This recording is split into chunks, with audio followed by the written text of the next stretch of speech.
오늘은 요한계시록 1장부터 7장까지 1시간 그 안에 한번 대략적인 내용을 우리 함께 알아보도록 하겠습니다. 요한계시록은 어떤 계시냐? 1장 1절에서 분명하게 못을 박았습니다. 예수 그리스도의 계시라. 이 계시가 예수 그리스도의 계시인데 얼핏 들으면 요한의 계시처럼 들려집니다. 분명하게 예수 그리스도의 계시라 이렇게 말합니다. 왜 예수 그리스도의 계시냐? 거기에 답이 있습니다. 하나님이 그에게 주사. 하나님이 그에게 주사. 여기 그가 예수 그리스도이십니다. 하나님이 예수 그리스도에게 주사 반드시 속히 일어날 일들을 그 종들에게 보이시려고 그의 천사를 그 종 요한에게 보내어 알게 하신 것이라. 여기에 하나님이 그에게 주사. 여기 그는 요한이 아닙니다. 예수 그리스도이십니다. 예수 그리스도에게 계시를 주셨기 때문에 그 계시는 이제 누구의 계시가 되어지느냐? 하나님의 계시 곧 예수 그리스도의 계시가 되어지는 것입니다. 그 예수 그리스도의 계시를 그 종 요한에게 알게 하시기 위하여 또 종들에게 보여주시기 위하여 요한이라고 하는 사도를 매개체로 삼으신 것입니다. 그를 통하여 보여주시고 보게 하시고 듣게 하시고 알려주심으로 그를 통하여 그 종들에게 이 계시를 증언하게 하시려는 그런 의도로 기록된 계시인 것입니다. 그래서 이 요한계시록이라고 하는 것은 결국 예수 그리스도의 계시다. 그러면 계시의 내용이 무엇이냐? 1절에 그렇게 말씀합니다. 반드시 속히 일어날 일들을 그 종들에게 보이시려고 그럽니다. 반드시 일어날 일, 또 속히 일어날 일들, 이것을 그 종들에게 보이시려고 요한에게 알게 하셨다. 자, 그러면 여기서 우리가 알 수 있는 것은 무엇입니까? 이 계시의 내용은 다른 것이 아니고 반드시 되어질 일들, 그리고 속히 되어질 일들입니다. 그러면 여기에 속히라고 하는 이 속히 일어날 일들, 이 속히라고 하는 것이 중요한데요. 이 속히라고 하는 것은 우리는 얼핏 영적 세계에서 속히라고 이야기했을 때 그걸 우리 육신계 입장에서 이것을 해석하려고 하다 보니까 이 속히가 얼마나 빠른 속히인지 이 속히를 가늠할 길이 없는 것입니다. 그러나 이 속히는 분명하게 영적 세계, 하늘 세계의 시간 계산법으로 속히라고 말씀하신 것이기 때문에 이 속히는 우리 육신에 사는 육신계, 이 육신계의 시간 계산법을 가지고 하면 조급할 수밖에 없습니다. 이 속히는 금방 지금 같기도 하고 내일 같기도 하고 모레 같기도 합니다. 참 아이러니한 이 영적 세계의 계산법을 우리에게 알려주신 말씀이 있습니다. 천년을 하루같이, 하루를 천년같이 여기시는 하나님. 하나님 앞에는 하루가 천년 같고 천년이 하루 같은 것입니다.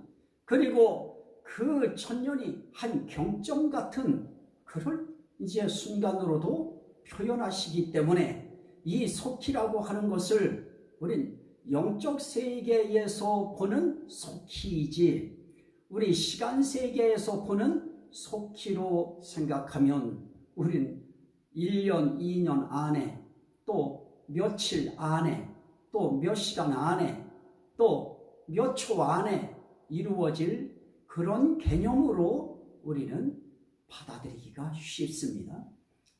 이 속히는 영의 세계의 속히이지 우리 육신의 세계의 속히의 개념으로 이해하면 이건 상당히 실수할 우려가 많습니다. 하지만 속히라고 하는 의미 속에서 우리가 긴장을 늦추지 말아야 될 분명한 근거는 있습니다. 속히라고 할 때 그 속히는 오늘 밤일 수도 있습니다. 내일 아침일 수도 있습니다. 바로 5분 앞일 수도 있습니다. 이런 긴박한 그런 마음을 가지고 우리가 속히를 붙들면서 그럼에도 불구하고 우린 이 속히를 너무 우리 개념으로만 이해하면 우리 스스로가 기다리다가 지쳐버립니다. 그 속히를 염두에 두고 살다가 그냥 집에 지쳐버릴 수가 있습니다. 하지만 어쨌든 속히 그러면서 반드시 일어날 일들을 그 종들에게 보이시려고 그 천사를 그 종 요한에게 보내어 알게 하신 것, 그것이 바로 예수 그리스도의 계시입니다. 요한이 그것을 받았고 봤고 들었기 때문에 그래서 그걸 요한의 계시록이라 이렇게 표제를 붙인 것뿐입니다. 자, 그러면 예수 그리스도의 계시인 증거가 무엇이냐? 그 증거는 뭐니 해도 요한 자신이 증거하는 것입니다. 요한은 그렇게 말씀합니다. 2절에 요한은 하나님의 말씀과 예수 그리스도의 증거 곧 자기가 본 것을 다 증언하였느니라. 여기에 하나님의 말씀과 그러면서 예수 그리스도의 증거 그리고 거기에 그 증거가 뭐냐? 곧 자기가 본 것을 다 증언하였느니라 그럽니다. 결국은 예수 그리스도를 증거하기 위한 자기가 본 모든 것 이것을 다 증언하였느니라. 그러면 우린 22장을 통해서 예수 그리스도에 대한 증언을 우리는 다 받았다 이렇게 생각하면 되는 것입니다. 여기에서 더 그 어떤 무엇을 플러스 시키고 알파 시켜서 더 첨가해서는 안 되는 것입니다. 이 계시록에 작은 소계시록 내 계시록을 붙여서도 안 되는 것입니다. 자기가 본 거, 자기가 들은 거, 자기가 받은 거, 예수 그리스도의 계시, 이 증언, 이거 이미 다 증언했다. 어디에 증언했느냐? 계시록에 다 증언했다. 이것으로 끝나는 것입니다. 예수 그리스도의 계시는 요한계시록이라고 하는 22장으로 다 마무리를 짓는 것입니다. 종결을 짓는 것입니다. 마침표를 찍는 것입니다. 여기에 그 어떤 누구가 나서서 내 계시록을 거기에 첨가하면 절대 안 되는 것입니다. 이것으로 예수 그리스도의 계시는 끝나는 것입니다.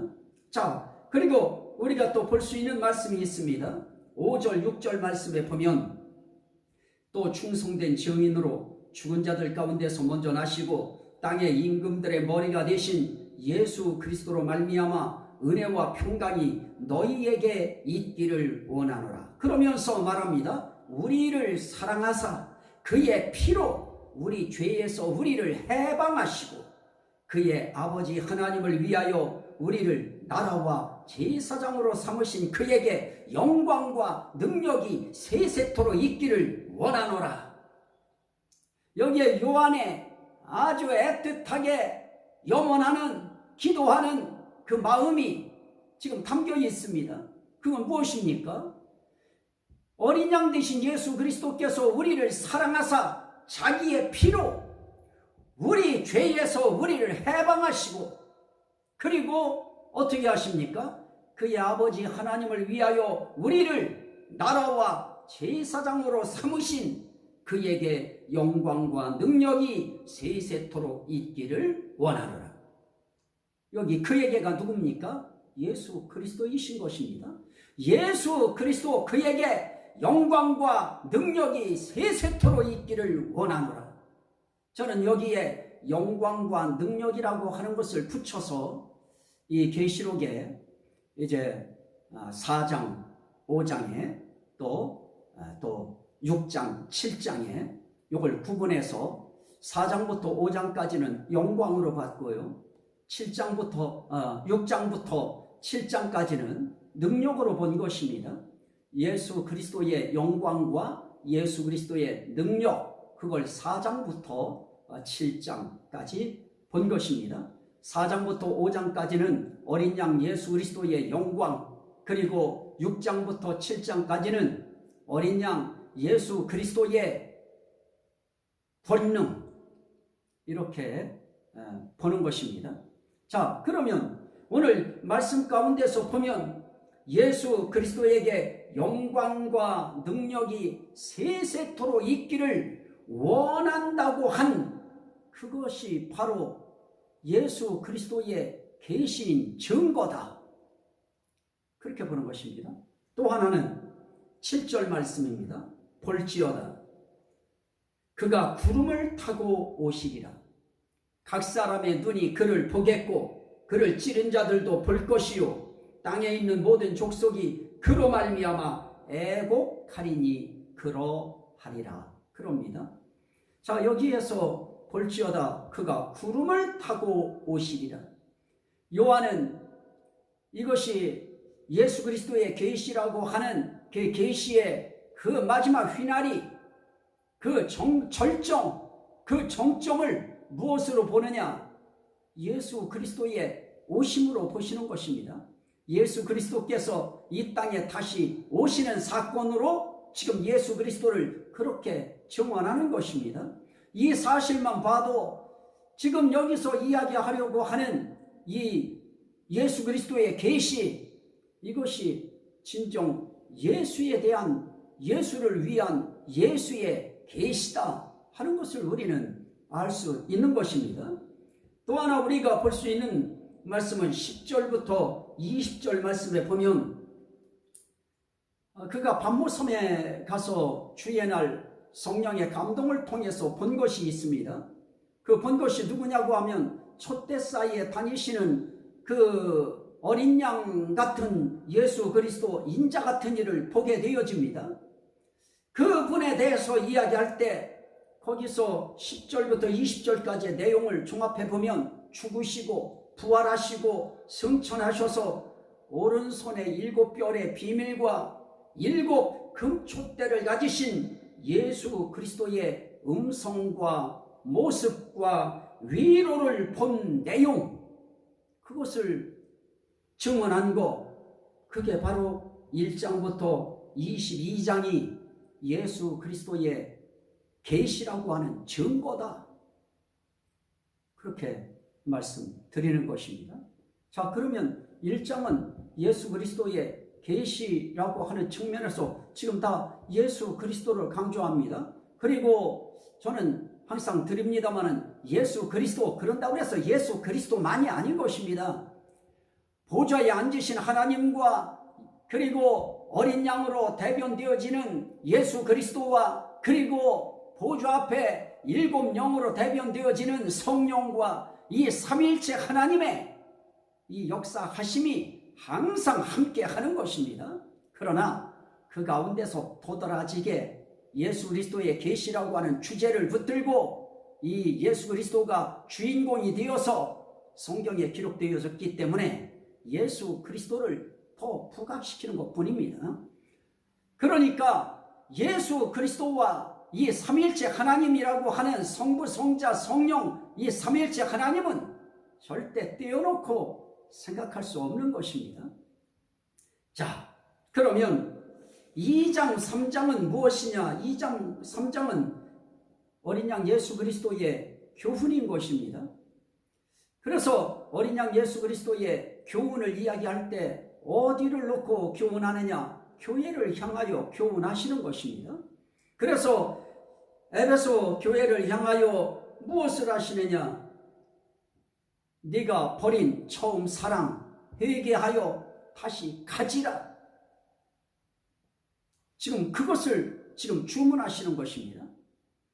네가 던져버린 처음 사랑, 네가 버린 처음 사랑, 그거 회개하여 다시 가져라. 다시 취득해라. 다시 그 처음 사랑을 회복해라. 자, 이 말씀 드리기 전에 이 교훈이라고 하는 이 교회의 교훈을 구분하면 뭐 거의 그렇게 구분되어져 있습니다. 칭찬이 있습니다. 그리고 책망도 있습니다. 그리고 경고적 권면이 있습니다. 그리고 약속이 있습니다. 그런데 이렇게 사실 그 칭찬과 책망과 경고 그리고 약속, 이걸 통해서 교훈하시는데 그 교훈의 중요한 결론이 뭐냐? 이긴 자가 되라. 이겨라. 이겨야 된다. 지금 환난 속에 있는 세상 교회를 향하여, 주의 종들을 향하여, 주의 백성들을 향하여 지금 교훈하시면서 어린 양 예수 그리스도의 교훈은 다른 데 있는 것이 아닙니다. 이겨라. 반드시 이긴 자가 되라. 이겨야 된다. 그래서 그들을 칭찬도 잘한 것은 칭찬하시고 못한 것은 책망하시면서 그거 회개하지 않고 그거 다시 회복하지 않으면 너희에게 이러이러한 일이 있다 하고 경고도 하시고 그러면서 그들에게 복을 약속하십니다. 그 약속이 무엇입니까? 이기는 자에게는 이러한 상을 주리라. 그것인 것입니다. 그래서 에베소 교회가 잘한 거 많이 있습니다. 그러나 오늘 거기에서 잘못한 거, 그거 시정시키려고 하는 거, 회개시키려고 하는 거, 그거 지금 거기에 강점을 지금 둬서 말씀하고 있는 것입니다. 그것이 무엇이냐? 네가 버린 처음 사랑 회개하여 다시 가져라. 그래야 진정한 이긴 자가 되어지는 것입니다. 그런 자들에게 내가 하나님의 낙원에 있는 생명나무의 열매를 주어 먹게 하리라. 생명나무가 어떤 것입니까? 인류 역사상 아담 하와도 먹어보지 못한, 그 누구도 먹어보지 못한 그 생명나무의 열매, 그 열매 먹게 해주겠다. 그러니 이겨라. 이기려면 어떻게 해야 되느냐? 회개해라. 회개가 뭐냐? 잃어버렸던 처음 사랑 다시 회복하는 것이다. 그게 이기는 것입니다. 서머나 교회를 향해서는 2장 10절에 뭐라고 말씀하시느냐? 그들에 대한 칭찬 이야기 다 하십니다. 그러면서 죽도록 충성하라. 그리하면 둘째 사망의 해를 받지 아니하리라. 둘째 사망의 해는 지옥 가는 해인 것입니다. 그 해 안 받게 한다. 죽도록 충성해라. 지금도 어려운 가운데서 충성하고 있지만 죽도록 충성해라. 죽기까지 충성해라. 이게 비단 서머나 교회의 종들과 성도들에게만 주시는 말씀이고 에베소 교회의 종들과 성도들에게만 주시는 말씀입니까? 초대교회에는 이렇게 주어진 말씀을 서로 돌아가면서 읽었습니다. 골로새 교회에 주신 거 또 다른 교회에서 돌아가면서 읽고 다른 교회에 주신 거 돌아가면서 읽는 것입니다.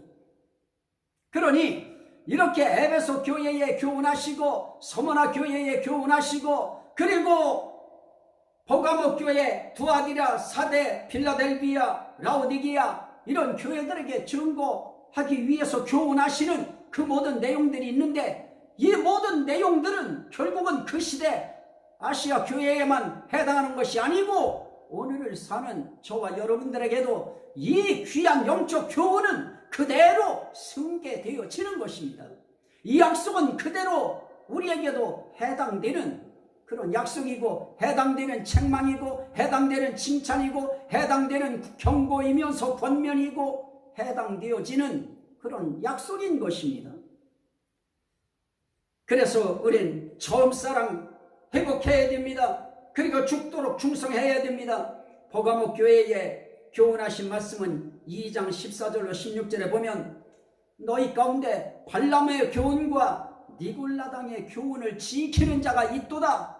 그거 회개하라. 회개하지 아니하면 너희도 이런 일을 당할 것이다 하고 경고까지 하시는 것입니다. 그러나 이기는 자에게는 내가 감추었던 만나를 주고 또 흰돌을 줄 터인데 그들 위에 새 이름을 기록한 것이 있나니 받는 자밖에는 그 이름을 알 사람이 없느니라. 2장 17절에 그렇게 말씀합니다. 자, 우리가 살아가는 우리 인생길에도 우린 정말 이 시대 속에 발람과 니골라당의 그런 교훈처럼 잘못된 교훈들이 많이 스며들어 있는 것입니다. 제가 성령론 하나를 놓고 정말 이런저런 여러 가지 책도 보고 그리고 사람들 이야기도 들어보면 각양각색인 것입니다. 정말 얼마나 각양각색의 성령에 대한 이해가 얼마나 많이 나뉘는지. 그래서 자칫 잘못하면 발람의 교훈처럼 니골라당의 교훈처럼 칭찬받을 수 없는 교훈, 책망받을 수밖에 없는 교훈, 이 시대 속에서도 마찬가지입니다. 책망받을 수밖에 없는 교훈이라고 하면 그 교훈은 발람의 교훈 같은 것이고 니골라당의 교훈 같은 것일 수밖에 없는 것입니다. 그래서 책망받을 교훈은 그건 교훈의 가치가 없는 것입니다. 두아디라 교회를 향한 교훈은 2장 20절에 나타나는데요. 거기에는 이세벨의 영적 음행을 용납한 죄를 회개하라 그러는 것입니다. 이세벨의 음행을 그걸 눈감아주고 용납하고 거기에 또 가담한 그 죄를 회개하라. 그러면 이긴 자에게는 만국을 다스리는 권세를 주리니, 그러면서 또 그에게 새벽별을 주리라. 누가 주느냐? 내가 주리라. 내가 새벽별을 주리라. 계시록 22장 16절에서 이 새벽별은 누구냐? 예수 그리스도로 나타납니다. 어쨌든 우리에게 있어서 결코 손해보지 않고 해롭지 않고 영광되고 존귀하고 복된 그러한 새벽별을 주리라. 그리고 만국을 다스리는 권세를 주리니. 할렐루야지요. 감사한 것입니다. 사대교회의 교훈은 어떤 것입니까? 3장 3절에 보면 너희가 어떻게 받고 들은 것인지 회개하여 지켜라 그럽니다. 너희가 어떻게 받고 어떻게 들은 것인지 그거 정말 정신 차리고 깨어서 회개하고 지켜내라. 결국 뭐 지켜내라는 것입니까? 복음 지켜내라고 하는 것입니다. 그 복음 지켜내라. 어떻게 들은 것인지, 어떻게 받은 복음인지, 그 힘들게 듣고 그 힘들게 받은 거 그거 지켜내라.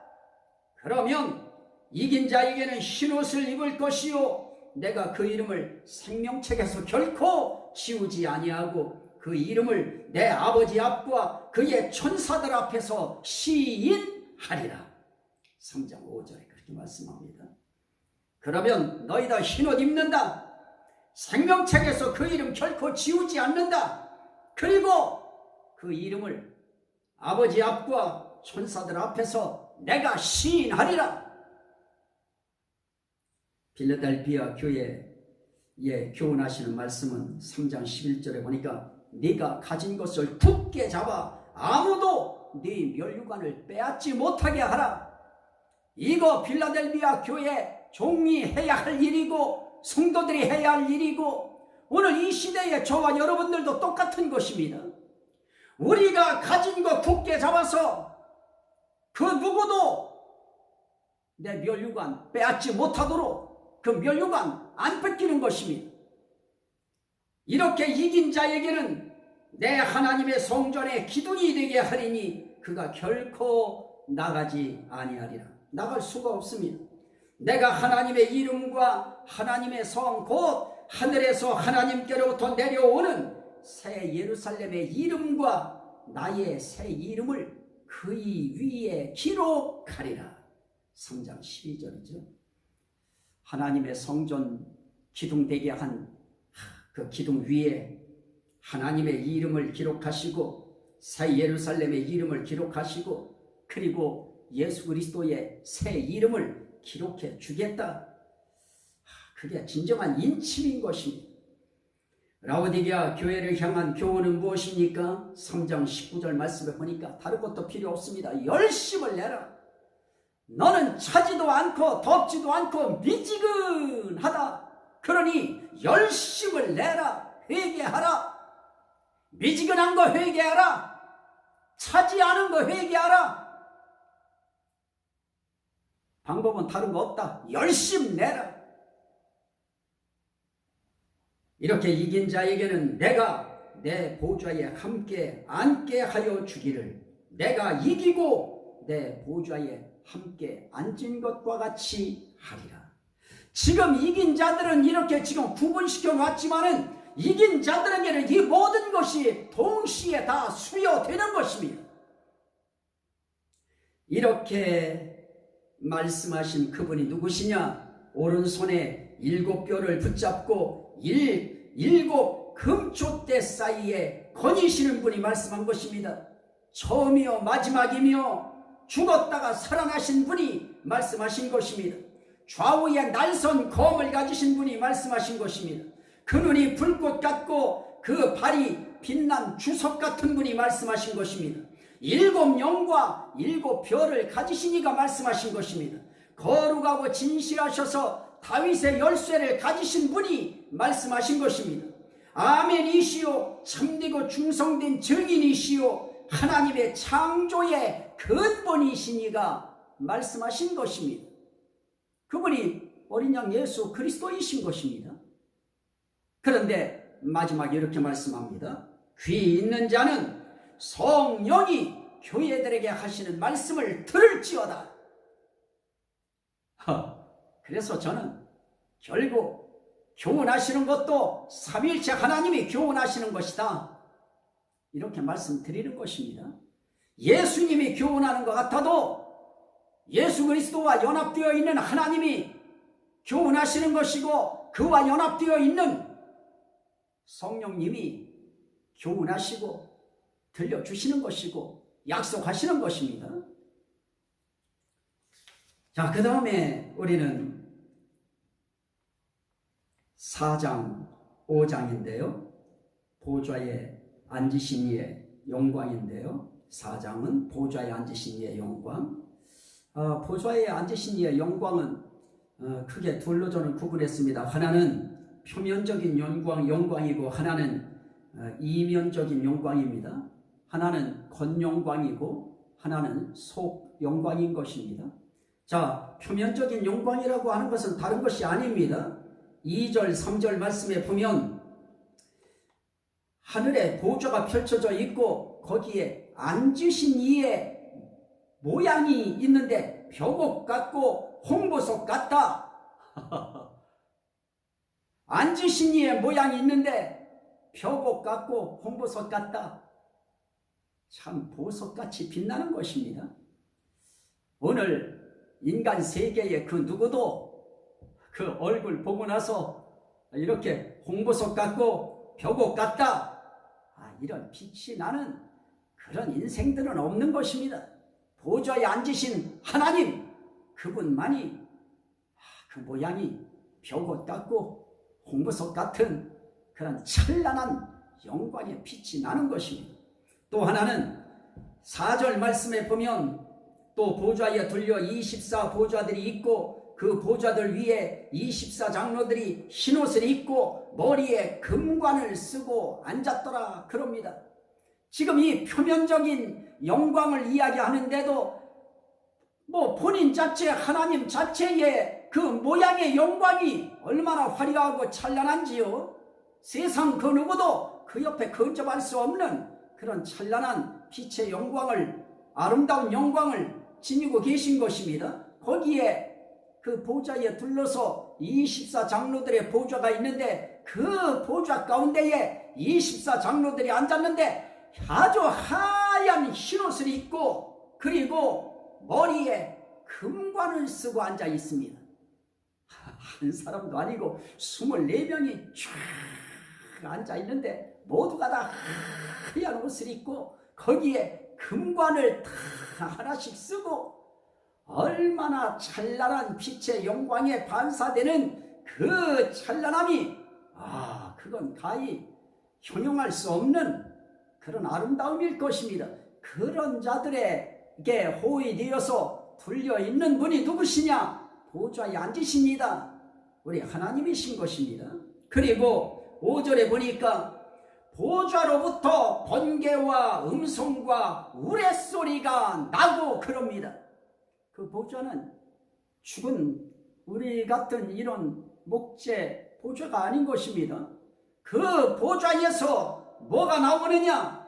번개가 나오고 그리고 그 보좌 앞에 음성이 보좌로부터 나오고 우레소리가 나오고 이렇게 번개와 음성과 우레소리가 나는 그런 보좌가 쫙 있고 거기에 앉으신 분이 있는데 거기서 음성이 나와요. 거기서 번개가 쳐요. 거기서 우레소리가 들려요. 그리고 또 하나 있는 것이 있죠. 3절에 보면 무지개가 있어 보좌에 둘렀는데 그 모양이 녹보석 같더라. 이 앉으신 이의 그 보좌를 쫙 둘러서 무지개가 쫙 쳐 있는데요. 그런 자리 이 세상에 있습니까? 진짜 무지개가 쫙 둘려 있는데 그 모양이 녹보석 같더라.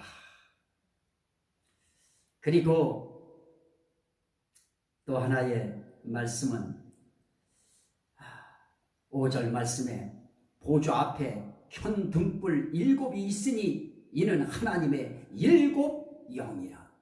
보좌 앞에 등불 켠고 7개가 있는데 이게 하나님의 7 영이라는 거예요. 7 영이 쫙 보좌 앞에 진치고 있는 것입니다. 명령을 기다리고 있는 것입니다. 그리고 또 무엇이 있습니까? 6절 말씀에 보면 보좌 앞에 수정과 같은 유리바다가 있고 보좌 앞에 수정 같은 유리바다, 아주 맑은 유리바다, 깨끗한 유리바다, 빛나는 유리바다가 쫙 그 앞에 놓여져 있습니다. 보좌에 앉으신 이의 영광을 높이 드러내는 그런 내용들인 것입니다. 그리고 보좌 가운데와 보좌 주위에 4 생물이 있는데 앞뒤에 눈이 가득하더라. 앞뒤에 눈이 가득한 4 생물이 있는데 첫째 생물은 사자 같고 둘째 생물은 송아지 같고 셋째 생물은 얼굴이 사람 같고 넷째 생물은 날아가는 독수리 같은데 4 생물은 각각 6 날개를 가졌고 그 안과 주위에는 눈들이 가득하더라. 4 생물의 앞뒤에 눈만 잔뜩 있는 것이 아니고 날개에 안과 주위에 눈들이 가득한 것입니다. 그런데 더 중요한 것은 이런 표면적인 영광도 이거 무시할 수 없는 영광입니다. 그러나 이면적인 영광, 속 영광, 내면적인 영광, 진짜 내용적인 영광이 있습니다. 8절 9절입니다. 네 생물은 어떻게 하느냐? 각각 6날개를 가졌고 그 안과 주위에 눈들이 가득하더라. 그들이 밤낮 쉬지 않고 이르기를 거룩하다 거룩하다 거룩하다 주 하나님 곧 전능하신 이여, 전에도 계셨고 이제도 계시고 장차 오실 이시라. 이렇게 생물들이 보좌에 앉으사 세세토록 살아계시는 이에게 영광과 존귀와 감사를 돌리는 것입니다. 참 우리가 상상할 수 없는 이런 영의 세계의 하나님 앞에 이런 생물의 모양을 한 이런 생물들이 하나님을 찬양하는데요, 밤낮 찬양하는 것입니다. 쉬지 않고 찬양하는데요, 그 내용이 무엇입니까? 거룩하다 거룩하다 거룩하다 주 하나님 곧 전능하신 이여, 전에도 계셨고 이제도 계시고 장차 오시리라. 그러면서 그에게 영광과 존귀와 감사를 돌리는 것입니다. 그때 10절에 보면 24장로들이 보좌에 앉으신 이 앞에 넋쭉 엎드리면서 세세토록 살아계시는 이에게 경배합니다. 그리고 자기의 금관을 다 벗어서 그 보좌 앞에 공손히 갖다 드리면서 말합니다. 우리 주 하나님이여, 영광과 존귀와 권능을 받으시는 것이 합당하오니 주께서 만물을 지으신지라 만물이 주의 뜻대로 있었고 또 지으심을 받았나이다. 네 생물이 밤낮 찬양하면 그 앞에서 24장로들도 보좌에 앉으신 이 앞에 엎드려서 경배하면서 그리고 이렇게 말합니다. 우리 주 하나님이여, 영광과 존귀와 권능을 받으시는 것이 합당하오니, 영광 받으시기에 합당한 것입니다. 존귀 받으시기에 합당하신 것입니다. 권능을 받으시기에 합당하신 것입니다. 왜 그러냐? 그 주께서 만물을 지으신지라 만물이 주의 뜻대로 있었고 또 지으심을 받았나이다. 만물의 창조주 하나님 앞에 이 영광, 이 존귀, 이 권능, 네 생물이 올린 거 그거 받으시기에 합당하십니다. 영광의 합당성을 지금 선포하는 것입니다. 이렇게 영적 세계에 우리가 감히 넘볼 수 없고 감히 우러러도 볼 수 없는 그런 영계의 장로들과 생물들은 이렇게 하나님께 모든 영광을 돌립니다. 그 앞에 우리 인간들은 많이 깨닫는 바가 있어야 될 것입니다. 우리 존귀 그거 갖지 못해서 안달을 합니다. 영광 이거 안 놓치려고, 이거 한번 가져보려고 그렇게 평생을 뛰어다닙니다. 그리고 권능, 영광과 존귀와 권능, 그 권능 하나님이 좀 주신 거 그거 자기 거 있냐? 절대로 하나님께 권능 돌려드리고 영광 돌려드리고 존귀 돌려드리고 감사 돌려드리고 마땅히 그리해야 합당한데, 영의 세계는 그걸 합당하다고 인정하고 하나님 앞에 경배하고 찬송하는데 영광 돌리는데, 인간 세계는 거기에 발 뒤축도 따라가지 못하는 것입니다. 온전히 보좌에 앉으신 이에게 우린 모든 영광, 존귀, 감사, 권능 다 돌려야 되는 것입니다. 자, 그래서 4장은 보좌에 앉으신 이의 영광을 찬양하는 것입니다. 5장은 죽임당하신 어린 양의 영광을 찬양하는 것입니다. 이 14장로들의 새 노래로 어린 양 사역의 영광을 찬양하는데요. 자, 말씀을 한번 보시면 5장에서 중요한 것은 무엇이냐?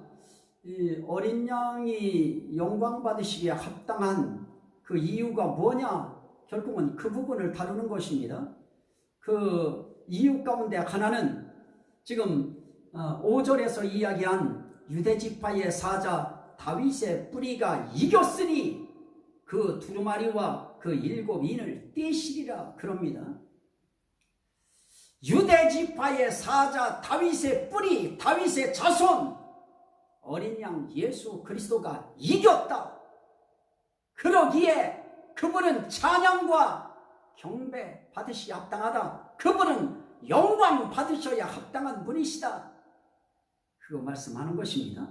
그리고 9절 말씀에 보면 장로들이 어린 양을 위한 새 노래를 불러 이릅니다. 두루마리를 가지시고 그 인봉을 떼기에 합당하시도다. 일찍 죽임을 당하사 각 족속과 방언과 백성과 나라 가운데서 사람들을 피로 사서 하나님께 드리시고 그들로 우리 하나님 앞에서 나라와 제사장들을 삼으셨으니 그들이 땅에서 왕노릇 하리로다. 자, 어린 양 예수 그리스도의 그 사역적인 영광, 그건 무엇입니까? 다윗의 뿌리가 이긴 것입니다. 다윗의 뿌리가 이긴 것입니다. 그것이 인을 떼기에 합당한 영광이고, 또 하나는 자기 피로 사서 하나님께 사람들을 드리고, 그리고 하나님 앞에 나라와 제사장을 삼으셔서 지옥 갈 자, 죄인들, 이러한 자들을 땅에서 왕노릇하게 하시는 이 사역의 영광, 그 영광 지금 찬양하는 것입니다. 그러자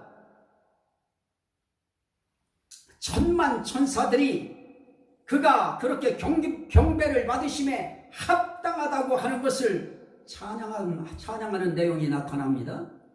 12절에 큰 음성으로 이르되 죽임을 당하신 어린 양은 능력과 부와 지혜와 힘과 존귀와 영광과 찬송을 받으시기에 합당하도다 하더라. 그러자 모든 피조물들이 보좌에 앉으신 이와 어린 양에게 찬송과 존귀와 영광과 권능을 세세토록 돌릴지어다 하고 천만 천사들이 찬양하며 온갖 피조물들이 찬양을 합니다. 그러자 네 생물이 아멘 하고 거기에 동의를 하고 장로들은 엎드려서 경배하더라. 자, 4장에서는 보좌에 앉으신 이의 영광을 노래합니다. 5장에서는 일찍 죽임을 당하신 어린 양의 영광을 노래합니다. 그래서 4장은 보좌에 앉으신 이의 영광이고 5장은 어린 양, 죽임당하신 어린 양 예수 그리스도의 영광, 그것을 노래하는 것입니다. 자, 그러면 이제 6장, 7장만 남았습니다. 6장 말씀에 보면 6장은 어린 양의 인을 떼시는 심판의 권능입니다. 7장은 어린 양의 구원하시는 권능입니다. 이거는 다음 시간에 말씀드리도록 하겠습니다.